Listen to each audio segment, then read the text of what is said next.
342 hours, Gulf of Oman, 127 nautical miles, southeast of the Strait of Hormuz, March 21, 2026. The surface of the Gulf of Oman reflected the first hints of dawn, a flat metallic sheen stretching to the horizon where sky and sea merged in violet darkness.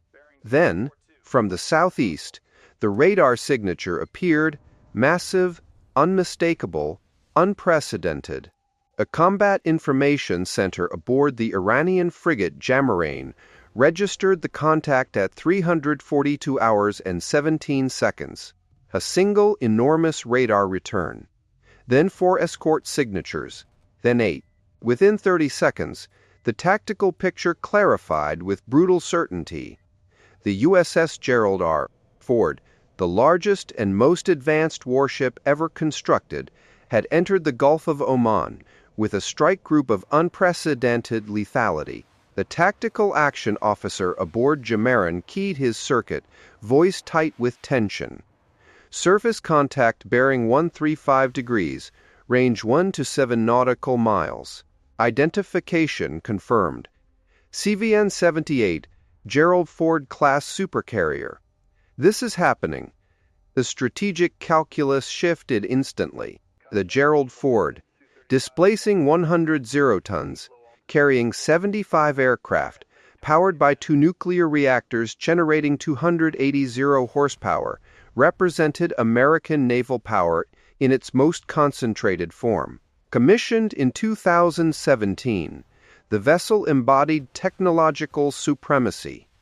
Electromagnetic aircraft launch systems replacing steam catapults, advanced arresting gear, dual-band radar capable of tracking 16 targets simultaneously, and weapons magazines containing ordnance sufficient to sustain combat. Operations for 45 days without resupply. The carrier had never operated this far into the Gulf of Oman. Its presence now, 127 nautical miles from Iranian territorial waters, represented a deliberate projection of power, unlike anything witnessed in the region since Operation Desert Storm. The Iranian Revolutionary Guard Corps Navy scrambled to full alert at 345 hours.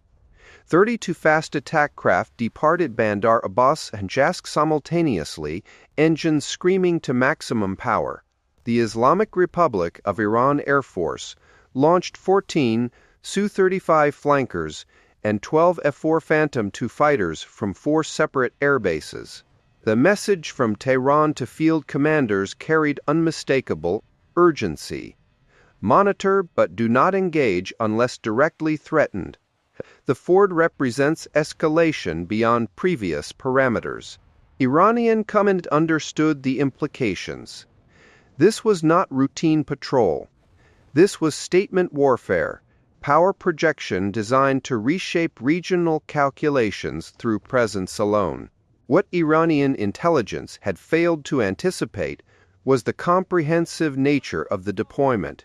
The Gerald Ford carrier strike group included the Ticonderoga-class cruisers, USS Gettysburg and USS Vicksburg, the Arleigh Burke-class destroyers, USS Ramage, USS McFall, USS Mitchell, and USS Gravely, and 2 Virginia-class attack submarines, USS Delaware, and USS Vermont, operating in stealth configuration beneath the surface. Additionally, the amphibious Ready Group centered on USS Bataan position 60 nautical miles southwest, carrying 800 Marines and vertical launch-capable aviation assets. The total force package represented the largest concentration of American combat power in the region in 17 years. At 349 hours, the Gerald Ford commenced flight operations. The electromagnetic aircraft launch system, EMALS, began cycling F-18EF Super Hornets into the air at 30-second intervals. The launch sequence demonstrated capabilities impossible with conventional steam catapults. Heavier aircraft, fuller fuel loads, more ordnance per sortie. Within 11 minutes, 16 Super Hornets, established combat air patrol at altitudes ranging from 15,000 to 40,000 feet, creating an aerial umbrella, extending 200 nautical miles in all directions. Each aircraft carried AIM-120D AMR-ANM missiles with 100 nautical mile engagement range, AIM-X Sidewinder missiles for close combat, and AGM-88 advanced anti-radiation missiles capable of suppressing Iranian air defense systems within seconds of activation. The Iranian fast attack craft closed to 87 nautical miles by 356 hours, maintaining aggressive approach vectors but carefully remaining outside weapons engagement range. Standard harassment doctrine. A craft spread into fan formation, creating targeting complexity while avoiding overt hostility. Iranian Su-35 fighters climbed to 38,000 feet, activating N-035 Urbasi radars in search mode. They painted the Gerald Ford strike group continuously, gathering electronic signatures, probing response patterns, demonstrating presence. The Americans did not react. Aegis radar systems aboard Gettysburg and Vicksburg tracked every Iranian platform with surgical precision. Fire control solutions calculated and updated continuously, but no weapons were trained outboard. The message: total awareness, absolute capability, deliberate restraint. At 403 hours, an E-2D Advanced Hawkeye launched from Gerald Ford, its APY-9 radar, providing 360-degree coverage out to 300 nautical miles. The aircraft climbed to 25,000 feet, establishing orbit pattern 140 nautical miles from the carrier. The radar picture became total. Every Iranian vessel, every aircraft, every radar emission across the entire Gulf of Oman and northern Arabian Sea. Adalink transmitted the comprehensive tactical picture to every American platform simultaneously. Ships, submarines, aircraft. Distributed lethality architecture achieved maximum integration. The Iranians were operating in a battle space where every movement was observed, every action anticipated, every platform vulnerable. The Iranian fast attack craft continued approach, closing to 72 nautical miles at 411 hours. Aggressive but measured, testing boundaries. Standard procedure evolved into high-stakes calculus. How close before American patience expired? Historical precedent offered limited guidance. Previous carrier deployments had maintained greater distance. The Gerald Ford position, deep inside the Gulf of Oman, barely 100 nautical miles from Iranian coast, represented proximity without precedent. Iranian commanders faced impossible choice. Retreat signaled weakness, advance risked catastrophe. At 417 hours, the Gerald Ford strike group altered course. The formation turned northeast, heading directly toward the Strait of Hormuz. Speed increased to 22 knots. The maneuver was unambiguous. A world's largest warship was positioning to transit the strait, that 21-mile-wide choke point through which 20% of global petroleum flows. Iranian command circuits erupted with urgent communication. Tehran had drawn red lines repeatedly. American carriers would not enter the Persian Gulf. The red line was about to be tested with the most formidable platform in naval history. The Iranian Revolutionary Guard Corps Navy received authorization at 423 hours. Establish blocking formation at strait approaches, demonstrate resolve, but avoid direct engagement unless American vessels attempt transit into Iranian territorial waters. 32 fast attack craft accelerated to maximum speed, racing to establish defensive screen across southern approach to strait. Iranian shore-based anti-ship missile batteries activated. Kalish Fars, Qatar, Noor systems, coming online along 180 kilometers of coastline. The missiles represented asymmetric capability, saturation attack potential designed specifically to overwhelm carrier defenses. But employment carried risks. Firing on American assets guaranteed devastating retaliation. At 429 hours, 12 FA-8Fs Super Hornets from the Gerald Ford established holding pattern 47 nautical miles south of the Strait of Hormuz.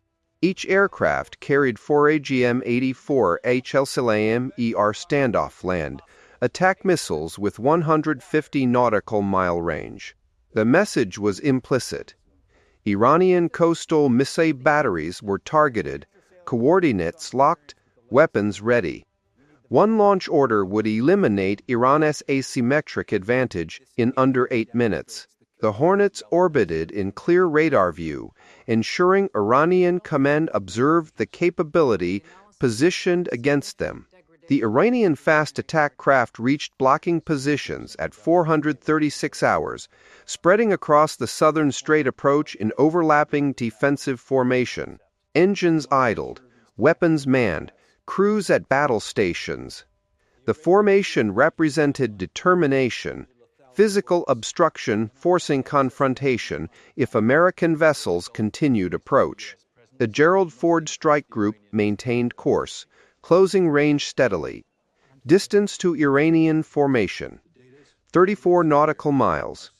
Time to contact at current speed, and for 4 minutes.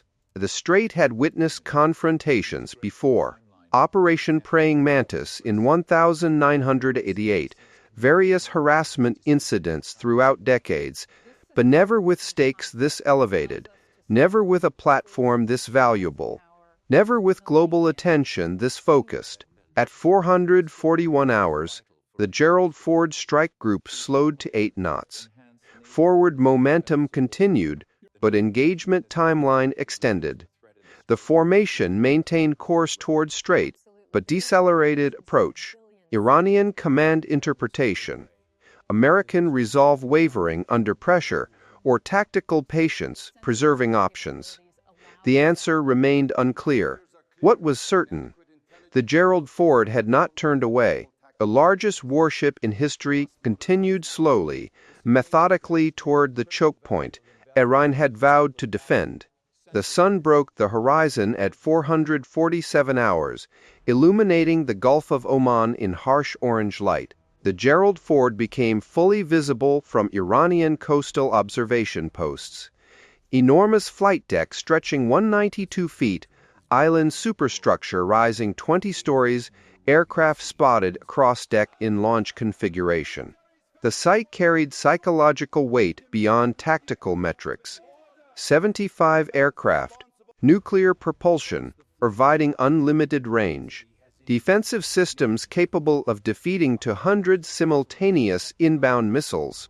The ship represented American commitment, rendered in 100 tons of steel and technology. A commitment positioned 30 nautical miles from confrontation with Iranian blocking force. At 453 hours, diplomatic channels erupted with activity. The Swiss embassy in Tehran, representing American interests, transmitted urgent message from Washington to Iranian leadership. The content remained classified, but effects became immediately apparent. Iranian fast attack craft received new orders. Maintain positions but create central corridor for potential transit. The formation adjusted, boats shifting to flanking positions, leaving 800-meter wide passage through center of defensive screen. The adjustment represented compromise. Iranian presence maintained, honor preserved, but physical obstruction removed. American vessels could transit without direct confrontation if they accepted Iranian escort presence. The Gerald Ford Strike Group maintained approach speed at 8 knots. At 501 hours, range to Iranian formation, 26 nautical miles. The E-2D Hawkeye, orbiting overhead, detected increased communication traffic between Iranian platforms and coastal command. Analysis suggested heated disagreement. some commanders advocating holding rigid positions, others recognizing engagement with Gerald Ford Group offered no viable outcome. The psychological dimension of carrier presence manifested clearly. The ship's mere existence in contested waters forced adversary calculations toward restraint, deterrence through demonstrated capability rather than employed violence. At 509 hours, 4 additional FFA-18F Super Hornets launched from Gerald Ford, climbing to 35,000 feet and establishing combat air patrol directly above the Iranian fast attack craft formation. The geometry was precise. Iranian boats 22 nautical miles ahead, American fighters positioned overhead at altitude, providing immediate strike capability. Each Hornet carried GBU-38 Joint Direct Attack munitions, GPS-guided 500-pound bombs capable of hitting moving maritime targets within 3-meter accuracy. The Iranian formation sat beneath umbrella of American air power, every vessel targeted, engagement solutions locked. The formation could be destroyed in under 2 minutes if orders were given. Iranian Revolutionary Guard Corps' naval commanders faced comprehensive tactical encirclement. American fighters overhead, carrier strike group approaching from south, submarines presumably positioned on flanks, shore-based missile batteries targeted by standoff weapons. The asymmetric advantage Iran had cultivated for 2 decades, swarm tactics, anti-ship missiles, geographic choke point control, confronted technological and tactical superiority that rendered asymmetry irrelevant. The Gerald Ford represented military capability beyond Iranian capacity to contest without accepting catastrophic losses. At 517 hours, the Gerald Ford strike group altered course 15 degrees to starboard. The formation shifted from direct approach toward Strait to parallel course, maintaining proximity but signaling non-transit intent. The maneuver carried deliberate ambiguity. Capability to transit demonstrated, willingness to force confrontation deferred. Iranian blocking formation maintained, positions neither advancing nor retreating. Both forces held station, separated by 18 nautical miles, mutual awareness total, engagement options preserved, but violence avoided. The sun climbed higher, illuminating the standoff with crystalline clarity. The Gerald Ford maintained position 18 nautical miles from Iranian formation, flight operations continuing, combat air patrol orbiting continuously, presence sustained.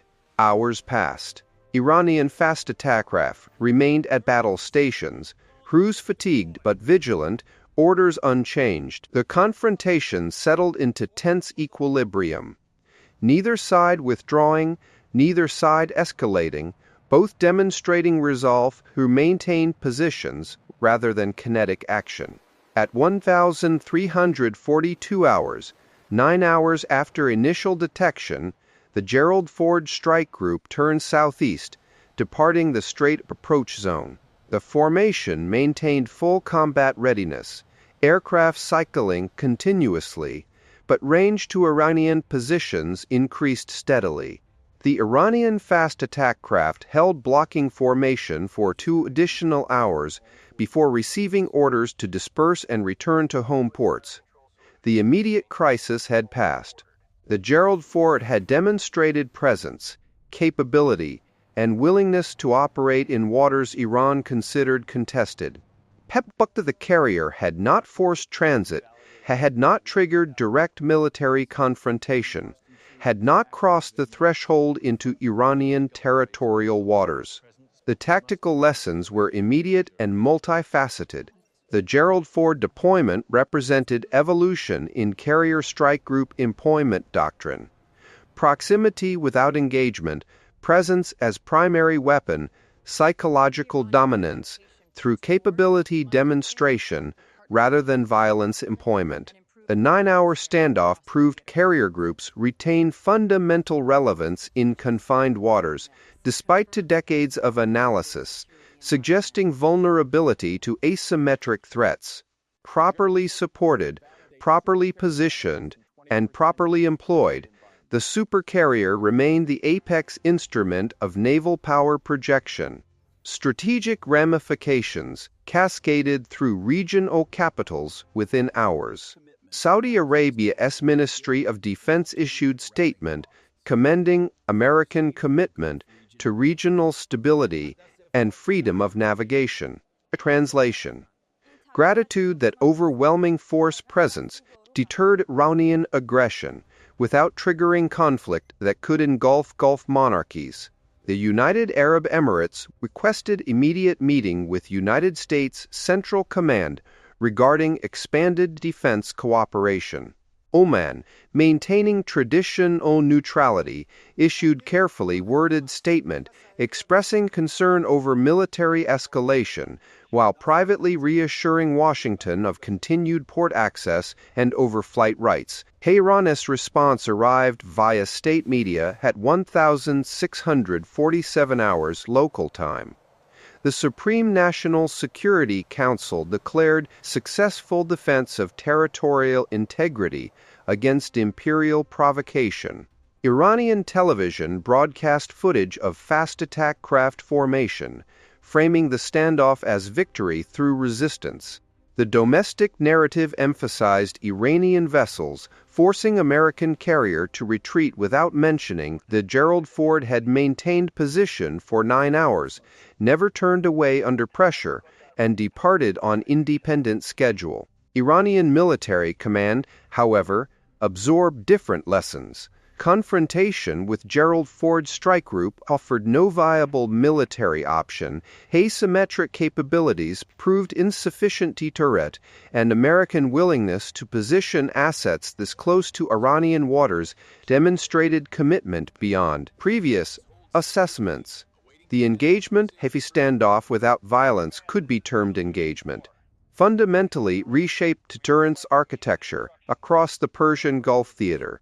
For 18 months prior to the Gerald Ford deployment, Iranian forces had incrementally escalated harassment of American vessels and commercial shipping. Close approaches, mock attacks, aggressive maneuvers testing boundaries. The Gerald Ford presence established new boundary with unmistakable clarity. The United States maintained willingness and capability to position its most valuable strategic assets within immediate striking range of Iranian forces. The calculus of harassment shifted dramatically. Future Iranian provocations would occur with knowledge that American response might include deployment of overwhelming force to contested waters. The Pentagon released statement at 1,342 hours Eastern Standard Time, USS Gerald R. Ford and Strike Group completed scheduled presence operations in Gulf of Oman, demonstrating United States commitment to freedom of navigation and regional stability. All personnel accounted for, all systems perform flawlessly. The United States maintains forces postured to respond to any threat to American interests, allies, or international maritime commerce. The brevity and technical tone conveyed confidence. No justification offered. No explanation provided. Simple statement of operations completed. Mission successful. Allied reaction demonstrated unified assessment of American commitment.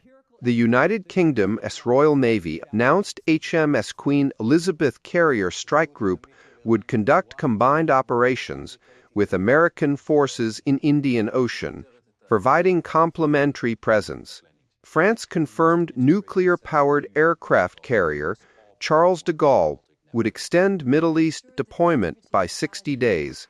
Japan, constitutionally restricted from power projection operations, increased intelligence sharing protocols, and confirmed expanded port support for American naval vessels. The coalition that had fractured over Iraq withdrawal and Iran nuclear negotiations found renewed cohesion through demonstrated American willingness to commit premier assets to contested regions. This deployment fundamentally altered the debate over aircraft carrier relevance in modern warfare. For 20 years, military theorists had questioned supercarrier utility against adversaries possessing advanced anti-ship missiles, diesel-electric submarines, and swarm-capable fast attack craft. The Gerald Ford standoff provided empirical response. Properly integrated strike group operating with comprehensive sensor fusion and distributed defensive capabilities could dominate contested littoral waters against regional power without firing weapons. The carrier's presence alone, backed by credible capability to employ overwhelming violence, achieved strategic deterrence more effectively than kinetic operations. The operational tempo did not decrease following the Gerald Ford departure from immediate Strait vicinity. At 1,820 hours, the strike group established patrol station 95 nautical miles southeast of Strait of Hormuz, outside Iranian immediate reaction range, but within 4-hour transit of choke point. Flight operations continued at sustained tempo, 36 sorties daily, continuous combat air patrol, reconnaissance missions, penetrating deep into Iranian radar, coverage, electronic warfare, aircraft mapping, Iranian air defense networks. The message remained consistent. American naval power did not require proximity to project lethality, but maintained capability for immediate repositioning if strategic circumstances required. At 2,147 hours, Iranian submarine activity increased significantly.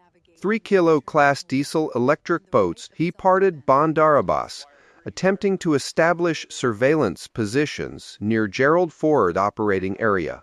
The submarines represented Iranian most capable platforms, quiet when running on batteries, equipped with modern torpedoes and anti-ship missiles, difficult to detect in shallow, cluttered waters.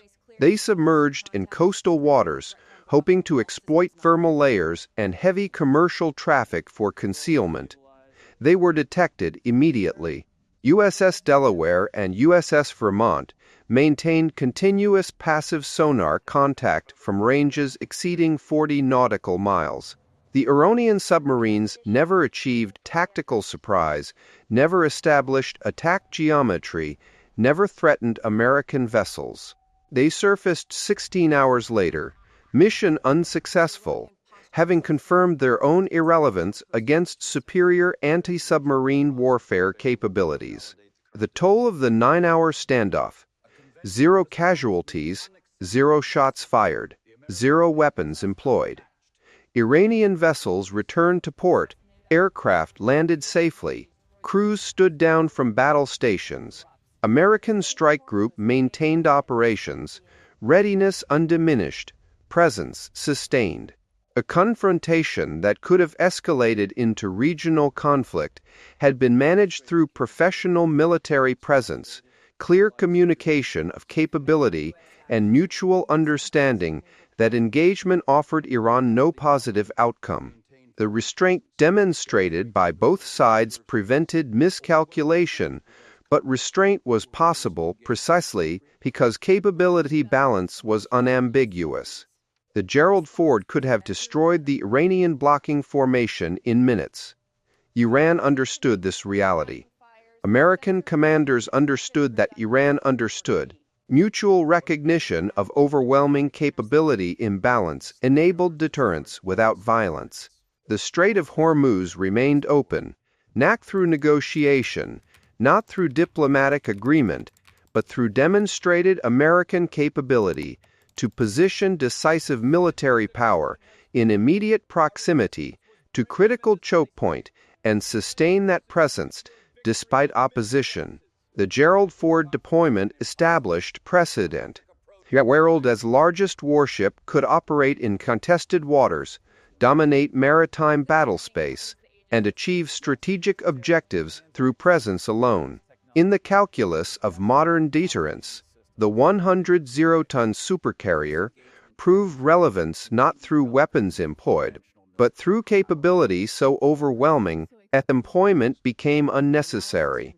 The strait remains open, not because threats have disappeared, but because the cost of closing it has been rendered mathematical prohibitive. And in that calculus, printed in steel, powered by nuclear reactors, armed with 75 aircraft, the USS Gerald R. Ford remains the only currency that retains absolute value.